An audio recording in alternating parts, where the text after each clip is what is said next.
ஐயனார் துணை சீரியல்ல அடுத்து வர எபிசோட்ல நம்ம வானதியோட அம்மா இருந்துட்டு போலீஸை கூட்டிட்டு வந்து நிப்பாட்டுறாங்க.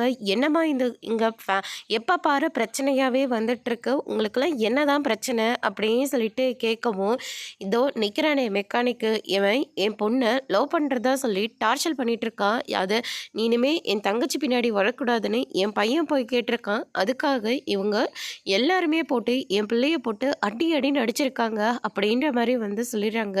அதுக்கு அடுத்ததான் இங்கே இருக்கிறவங்களால இதை தினம் தினம் இந்த ஊரில் பிரச்சனை வந்துக்கிட்டே தான் இருக்குது, இவங்கள மொத்த பேரையும் தூக்கி ஜெயிலில் போடுங்க அப்படின்னு சொல்லிட்டு நம்ம சேரனோட பெரியப்பா எல்லாருமே வந்து சொல்லிடுறாங்க. அதுக்கு அடுத்ததான் நிலா இருந்துட்டு இங்கே பாருங்க, இவங்க மேலே எந்த தப்பும் கிடையாது, நான் பஸ் ஸ்டாண்டில் நின்றுட்டு இருக்கிற போது என்னை அசிங்கமாக பேசினாங்க, அதை வந்து நான் எங்கள் வீட்டில் இருக்கிறவங்க கிட்ட சொன்னது தப்பா இல்லை இவங்க கேட்டது போய் தப்பா அப்படின்ற மாதிரி சொல்கிறாங்க.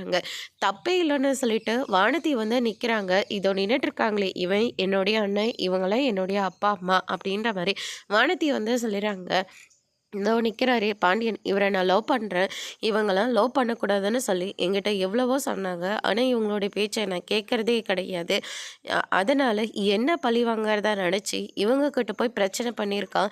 ஒரு பொண்ணை பிரச்சனை பண்ணால் வீட்டில் இருக்கிற ஆமைங்க வேடிக்கை பார்த்து நின்றுட்டுருப்பாங்களா, அதனால தான் இவங்கெல்லாம் கேட்டாங்க அப்படின்ற மாதிரி சொல்லிடுறாங்க. அதனால் கேஸ் வந்து எடுக்கவே இல்லை, பொண்ணோட கேஸுன்றதுனால வானதியை வந்து அடிக்கிறதோ இல்லை திட்டுறதோ வச்சுக்கிட்டீங்க, நடக்கிறதே வேற அப்படின்னு சொல்லிட்டு பாண்டியன் வந்து நிற்கிற வானதியை அடிச்சு இழுத்துட்டு அவங்க அம்மா போறாங்க. வானதிக்காக சப்போர்ட் பண்ணி பேசினதுனால நம்ம வானதி பாண்டியை பார்த்து லுக்கு விடுறாங்க. அதோட பிரேம முடிச்சிருக்காங்க.